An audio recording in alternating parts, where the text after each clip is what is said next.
Bonjour à tous. Encore un jour de victoire. Ce matin, nous voulons nous réjouir dans le Dieu de notre salut. Parce que les joies du monde sont passagères, mais la joie du Seigneur est éternelle. Et c'est ce que nous désirons. Vivre dans sa présence en ce jour. Alléluia. Alléluia. Voilà. Vous êtes au trésor du ciel. Vous êtes tous et toutes les bienvenus. Aujourd'hui, nous allons parler de la perfection au ciel. On va prier. Seigneur, merci. Tu nous as donné ta parole et nous voulons vraiment la méditer, nous voulons la comprendre, et il n'y a que ton Esprit Saint qui peut ouvrir pour nous les Écritures, nous révéler, oui, la signification de ta parole, Seigneur. Nous voulons rester en toi, marcher en toi, Jésus.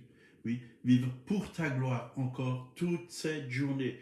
Merci parce que aussi, oui, tu nous appelles l'Église. Oui, nous sommes ton corps, nous sommes l'Église, mais aussi, oui, ceux qui ont une assemblée peuvent se réunir ensemble et ensemble te louer, t'adorer, écouter ta parole, s'encourager les uns les autres, se fortifier les uns les autres. C'est une grâce.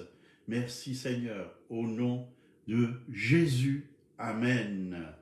Alléluia. Voilà. Donc on continue sur le thème la gloire de Dieu, la perfection au ciel. C'est vrai que sur cette terre, rien n'est parfait.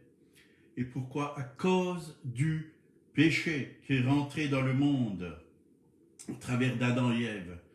Oui, au début, tout était parfait, totalement parfait. Quand Dieu a créé le ciel et la terre, il n'y a pas eu d'imperfection, mais tout était parfait en harmonie.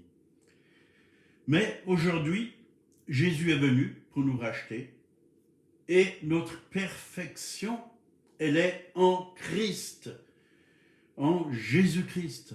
C'est là où est notre perfection. Jésus a dit lui-même, soyez parfaits comme votre Père céleste est parfait. Soyez parfaits comme votre Père céleste est parfait. Bien sûr que sur cette terre, oui, le monde souffre aujourd'hui. Oui, même la nature souffre. Oui, parce que il y a vraiment les douleurs de l'enfantement aujourd'hui. Et nous avons besoin vraiment de recevoir pleinement cette rédemption. Oui. Jésus nous a rachetés. Nous sommes à lui, nous lui appartenons. Et Matthieu 7, versets 21 à 23, là il nous a dit, ceux qui me disent Seigneur, Seigneur, n'entreront pas tous dans le royaume des cieux, mais celui-là seul qui fait la volonté de mon Père qui est dans les cieux. Plusieurs me diront en ce jour-là, Seigneur, Seigneur, n'avons-nous pas prophétisé par ton nom? N'avons-nous pas chassé des démons par ton nom? Et n'avons-nous pas fait beaucoup de miracles par ton nom? Alors je leur dirai ouvertement, je ne vous ai jamais connu. Retirez-vous de moi, vous qui commettez l'iniquité. Voyez, on peut avoir le nom de chrétien, mais si nous ne vivons pas dans la sanctification, dans la sainteté de Dieu, si nous ne marchons pas selon la parole de Dieu, ça ne portera pas du fruit, du bon fruit. On reconnaîtra l'arbre à son fruit. Nous devons vraiment être attachés à Jésus-Christ. Oui, Jésus qui est le cep, nous sommes les sarments et nous devons recevoir la vie qui vient de Dieu, la vie qui vient du Christ, la vie qui vient du Père, la vie qui vient de l'Esprit. C'est comme ça qu'on peut vivre, oui, dans la pureté, dans la vérité dans l'amour. Oui. Et on a vraiment besoin d'être attaché au cep qui est Jésus-Christ. Nous devons nous retirer, oui, de tout péché. Nous devons mettre toutes ces choses de côté. Jésus a bien dit, hein, je ne vous ai jamais connu, retirez-vous de moi. Vous qui commettez l'iniquité, retirez-vous de moi. Mais ce n'est pas ce que nous voulons, bien sûr.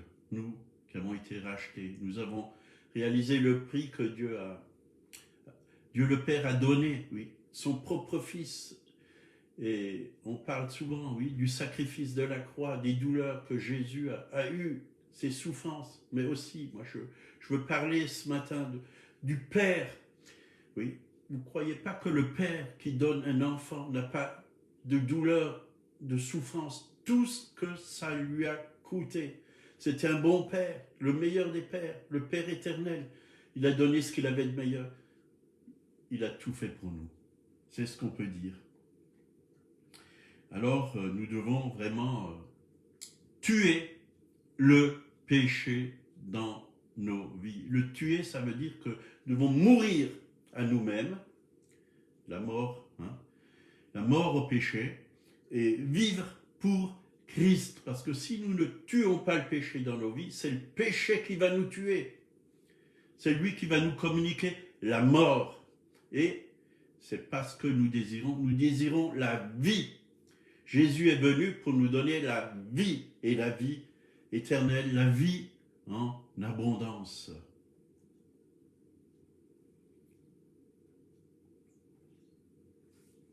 Jésus dit, si nous vivons dans le péché, si nous commettons l'iniquité, je ne vous ai jamais connu. Moi, je veux que le Seigneur puisse me connaître chaque jour, parce que je vis dans sa lumière, je vis dans sa sainteté, je vis dans sa parole, je suis attaché à lui, et lui vit en moi, lui habite en moi, et vous aussi, je crois, c'est ce que vous désirez. Apocalypse 21, verset 27, là il est dit, il n'entrera chez elle rien de souillé, ni personne qui se livre à l'abomination et au mensonge. Il n'entrera que ceux qui sont écrits dans le livre de l'agneau. Est-ce que vous êtes écrit dans le livre de l'agneau? Bien sûr, pour être écrit dans le livre de l'agneau, nous devons être en lui. Nous devons vivre pour lui. Nous devons nous abandonner à lui, lui appartenir, rachetés par le sang de Jésus-Christ. Nous devons être entiers. Parce qu'on peut aussi perdre, vous savez, oui, par la nouvelle naissance, oui, on a la vie éternelle. Mais si nous vivons loin de Dieu, comme on vient de le lire, Jésus dit, je ne vous ai jamais connu, vous qui vivez dans l'iniquité, c'est qu'on peut être retiré de ce livre, rayé de ce livre. Alors nous devons veiller, chaque jour, veillez et priez afin que vous ne tombez pas en tentation. L'esprit est bien disposé, mais la chair est faible. Et la Bible dit, c'est un passage que ces derniers temps je cite souvent, sans la sanctification, nul ne verra le Seigneur. Est-ce que vous voulez voir le Seigneur? Moi, je veux le voir. Et je veux le voir dès maintenant, dès aujourd'hui. À chaque instant, je veux le voir dans ma vie. Je veux voir qu'il soit glorifié au travers de ma vie, qu'il soit connu, qu'il soit élevé, qu'il soit loué, qu'il soit adoré, qu'il soit obéi. Je désire le voir chaque jour. Éphésiens 5, verset 5, car sachez-le bien, aucun impudique ou impur ou cupide, c'est-à-dire idolâtre, n'a d'héritage dans le royaume de Christ et de Dieu. Voyez, nous devons quitter, oui, tout ce qui n'est pas à la gloire de Dieu. Jésus revient bientôt. Nous devons être remplis d'huile, c'est-à-dire remplis du Saint-Esprit chaque jour. Veillez, veillez. La Bible dit qu'il reviendra comme un voleur pendant la nuit. Et on est dans la nuit. Le monde est dans les ténèbres. Le monde entier est vraiment aveuglé par les ténèbres. Et nous qui vivons dans la lumière, veillons, veillons, rayonnons, que d'autres viennent à cette lumière qui est Jésus-Christ. Jean 17, versets 15 à 20. Là, on peut voir, oui, que vraiment, le Seigneur veut nous garder dans la sanctification. Je ne te prie pas de les ôter du monde, mais de les préserver du mal. Ils ne sont pas du monde. Comme moi, je ne suis pas du monde. Vous voyez, nous ne sommes pas du monde. Nous appartenons à un autre royaume, au royaume de Dieu. Même si nous vivons dans ce monde, si notre vie est là dans ce monde, notre corps est là dans ce monde, notre esprit doit être auprès de Dieu. Nous devons être près de lui, près de son cœur, le louer, l'adorer, le servir, l'écouter. Et là, il nous a dit, Jésus a dit, sanctifie-les par ta vérité. Vous voyez, on a besoin d'être sanctifié par la vérité. Jésus est la vérité. Ta parole est la vérité. Et tout de suite, il a dit, ta parole est la vérité. Comme tu m'as envoyé dans le monde, je les ai aussi envoyés dans le monde. Vous voyez, nous avons été envoyés dans ce monde. Nous n'appartenons pas à ce monde, mais nous avons été envoyés. Nous sommes des ambassadeurs. Nous devons éclairer le monde. Nous devons apporter le message de la bonne nouvelle, du salut en Jésus-Christ. Les hommes en ont besoin. Nous avons une responsabilité. Je les ai envoyés dans le monde et je me sanctifie moi-même pour eux. Vous voyez, même Jésus se sanctifie, oui, pour les gens qui sont dans le monde, mais aussi pour nous, afin qu'eux aussi soient sanctifiés par la vérité. Sanctifiés par la vérité. C'est-à-dire, c'est quand on écoute la parole de Dieu, quand on la met en pratique, quand on vit, oui, selon la parole de Dieu, que vraiment, cette vie de sainteté, de sanctification va avoir de l'effet en nous. Ça va nous garder, oui, dans la paix, dans la joie, dans l'amour, dans la victoire, dans la sainteté. On a besoin de lui. Sans moi, vous ne pouvez rien faire, dit Jésus. Donc la sanctification fait référence à la mise en pratique de notre obéissance à la parole de Dieu. Nous sommes mis à part. Nous ne pouvons pas, comme les gens du monde, nous ne vivons pas comme les gens du monde, nous ne pouvons pas faire n'importe quoi, comme les gens du monde. Nous vivons en Christ, nous vivons dans la sainteté. Nous ne nous appartenons plus, nous appartenons au Seigneur. Donc notre vie doit l'élever et le glorifier. 1 Corinthiens 1:30.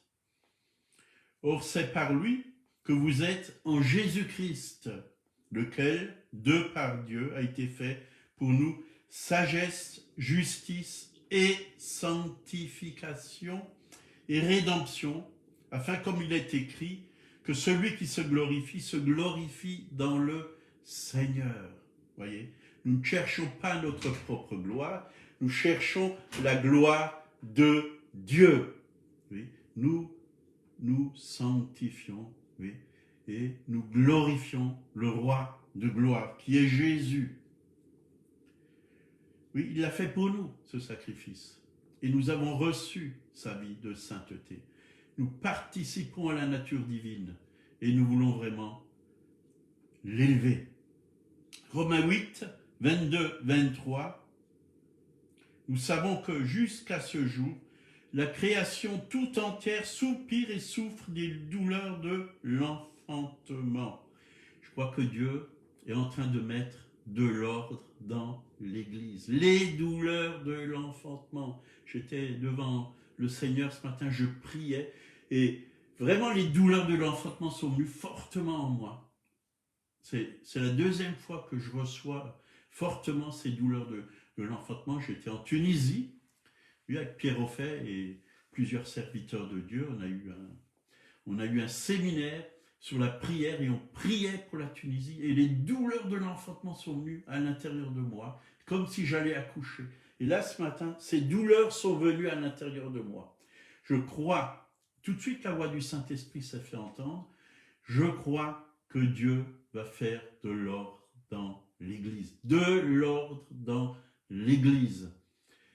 Dieu sanctifie l'Église. Dieu purifie l'Église. Parce que Dieu veut mettre au monde quelque chose de beau, quelque chose de grand, de puissant. Dieu, dans les derniers temps, veut montrer sa gloire au monde. Je crois qu'un réveil puissant va venir. Oui, sur la terre avant son retour. Et il est en train de préparer des hommes et des femmes qu'il a mis à part. Et il est en train de les lever. Il est en train de les lever comme une armée. Les douleurs de l'enfantement. Ça ne va pas se faire comme ça, tout simplement. Nous devons payer de notre vie. Nous devons vraiment vivre une vie de consécration, une vie totale pour lui, d'obéissance, une vie qui vraiment l'élève et le glorifie. Et là, on peut continuer. La création tout entière soupire et souffre. Vous voyez, c'est des souffrances, des douleurs de l'enfantement, des douleurs, vous voyez.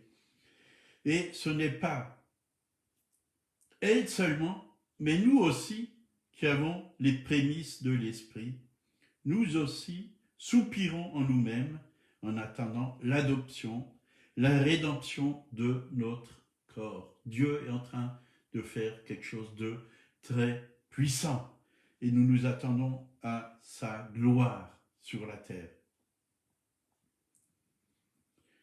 Donc c'est vrai que tout ce que on voit sur la terre est marqué par le sceau de l'imperfection. Mais Dieu veut montrer la perfection de Christ sur sa terre et de son Église, parce qu'il veut la rendre sainte, sans tache, sans ride, belle, glorieuse. Voilà comment il veut la rendre. Il est en train d'enlever tout ce qui est péché, impureté, tout ce qui n'est pas à la gloire de son nom. Est-ce que nous voulons lui obéir? Est-ce que nous voulons vraiment que son œuvre se fasse en chacun d'entre nous?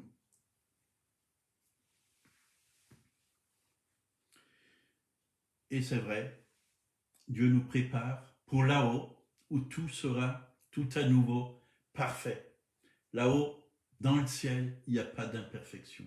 Tout est parfait, tout est beau, tout est harmonieux.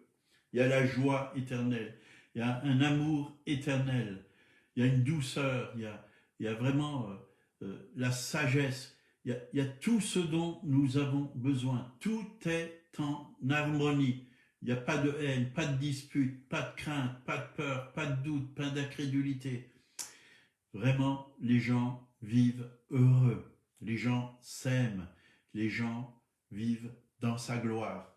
Ésaïe 35, verset 10, « Les rachetés de l'Éternel retourneront, ils iront à Sion avec des chants de triomphe et une joie éternelle couronnera leur tête. L'allégresse et la joie s'approcheront, la douleur et les gémissements s'enfuiront. » Non seulement la création sera rachetée, mais nous pouvons obtenir une perfection glorieuse. Tout notre être, esprit, âme et corps sont complètement renouvelés et irréprochables. Vous voyez, Dieu va nous donner un corps nouveau. Oui, le même corps que Jésus, le corps de résurrection. Ce corps va tomber en poussière, hein, ou peut-être qu'on sera enlevé, je ne sais pas, Dieu seul le sait, personne ne connaît ni le jour ni l'heure quand il reviendra, mais nous devons être prêts. L'apôtre Jean écrit dans 1 Jean 3, versets 2 et 3, « Bien-aimés, nous sommes maintenant enfants de Dieu, et ce que nous serons n'a pas encore été manifesté, mais nous savons que lorsqu'il paraîtra, nous serons semblables à lui, parce que nous le verrons tel qu'il est. Quiconque a cette espérance en lui se purifie comme lui-même est pur. » Vous voyez, en un instant, paf, on sera semblable à lui. Quand il reviendra, quand on le verra, comme il est, on sera semblable à lui. Ça n'a pas encore été manifesté, mais ça va se manifester. Jésus va revenir et nous serons d'éternité en éternité semblables à l'image de Jésus. Nous allons retrouver une pleine perfection dans le ciel. Nous allons vraiment, oui, avoir son caractère, avoir son immense amour, sa douceur, sa bonté. Nous allons vraiment vivre avec sa nature, totalement avec sa nature, parce que la nature du péché, il n'y en a pas dans le ciel. Il n'y en a pas. Mais que nous puissions déjà l'éliminer sur la terre et vivre avec la nouvelle nature que Dieu nous a donnée en Jésus-Christ. Nous avons une vie nouvelle, une nouvelle nature. Nous sommes de nouvelles créations en lui. Et nous voulons vivre, oui, dans sa sainteté, dans son amour, dans sa paix, dans sa joie, dans sa victoire, dans sa gloire. Romains 8, 29, « En lui, Dieu nous a élus avant la fondation du monde pour que nous soyons saints et irréprochables devant lui. » Dieu a déjà commencé cette œuvre en nous. Oui. Nous avons la certitude qu'il va l'achever, car celui qui a commencé en vous cette bonne œuvre la rendra parfaite pour le jour de Jésus-Christ. Il la rendra parfaite. Alors ne vous inquiétez pas, Dieu nous transforme chaque jour de gloire en gloire. Nous devons lui faire confiance, nous devons vivre dans sa présence, nous devons marcher avec lui. C'est lui qui va le faire. Nous ne pouvons pas le faire. C'est l'œuvre du Saint-Esprit en nous qui va vraiment nous transformer à sa gloire et emmener en nous les perfections de Dieu, la perfection de Christ. Philippiens 1,6, c'est vrai, le ciel est un endroit parfait pour ceux qui seront rendus parfaits. La perfection est le but de l'œuvre de la sanctification que Dieu opère en nous. Il ne nous rend pas simplement meilleurs, hein. Il nous rend semblables à l'image de son Fils. Il nous rendra capables de demeurer dans sa présence pour toujours. Oui, c'est ça, le salut éternel, c'est quand on sera là-haut. On a déjà aujourd'hui, nous qui croyons, la vie éternelle. En espérance, nous avons toutes ces choses. C'est en nous, par le Saint-Esprit, c'est la nature de Dieu, c'est la vie divine, c'est Zoé, la vie de Dieu en nous. Mais là-haut, là c'est les prémices, là-haut, ça sera à 100%, ça sera parfait, totalement parfait. C'est vrai, ça a commencé à la nouvelle naissance, à la conversion, et Dieu opère en nous. Il y a tout un chemin, un cheminement de sanctification. C'est bien de bien commencer, mais c'est encore mieux de bien finir. Vous voyez, c'est comme une maison, quand vous construisez une maison, il faut qu'elle soit finie, sinon ça ne sert à rien. Si vous avez juste l'argent pour construire les fondations et pas pour le reste, et que cette maison est abandonnée au vent et à la tempête, qu'il n'y a pas de toit, qu'il n'y a pas de fenêtre, qu'il n'y a pas de volet, qu'il n'y a rien, ben, elle va vite dépérir cette maison. Et c'est ainsi que certains chrétiens vivent. Ils commencent bien, mais ils finissent mal. Combien de personnes ont bien commencé, ont servi Dieu, ont gagné des âmes. Et je peux vous dire, j'en connais, ils ont vécu de grandes choses avec Dieu et ça a mal fini. Ça a mal fini. Aujourd'hui, plus de fruits, plus rien. Ils ont même dévié, certains ont totalement dévié. Ils sont tombés dans d'autres religions et dans toutes sortes de philosophies. Il n'y a plus rien qui se passe. Ils ont été vraiment endoctrinés par le malin. Alors veillons, veillons. On va finir Romains 5, verset 1. Étant donc justifiés par la foi, nous avons la paix avec Dieu, par notre Seigneur Jésus-Christ, à qui nous devons d'avoir eu par la foi accès à cette grâce dans laquelle nous demeurons fermes. Et nous nous glorifions dans l'espérance de la gloire de Dieu. Nous nous glorifions dans l'espérance de la gloire de Dieu. Amen. Amen. Seigneur, merci pour ta parole. Apprends-nous pas seulement à la lire, mais surtout à la mettre en pratique, Seigneur. Mais qu'elle nous soit tous les jours révélée, que ce soit une lumière à l'intérieur de nous, une révélation à l'intérieur de nous, et que nous puissions vraiment te glorifier sur cette terre.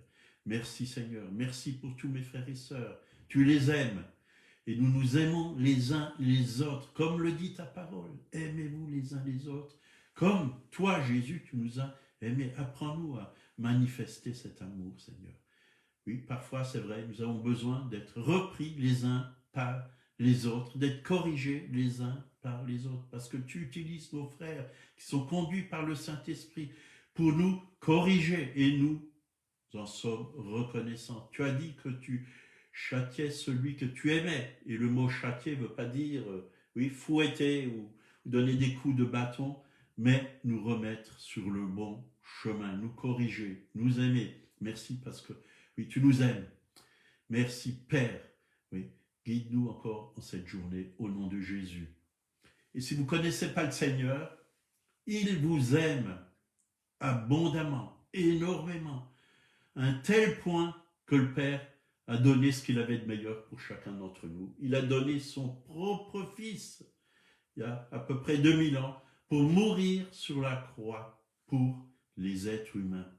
Et spécialement pour le péché du monde. Son sang a coulé. Il a coulé pour vous. Si vous ne le connaissez pas, il veut vous laver. Il veut vous purifier. Il veut vous justifier. Il veut vous donner une vie nouvelle, un cœur nouveau. Suffit de l'inviter dans votre vie. Invitez Jésus le Sauveur dans votre vie. Il veut être votre Sauveur. Il veut pardonner vos péchés. Il veut purifier votre cœur. Il veut vous donner un cœur nouveau, un esprit nouveau.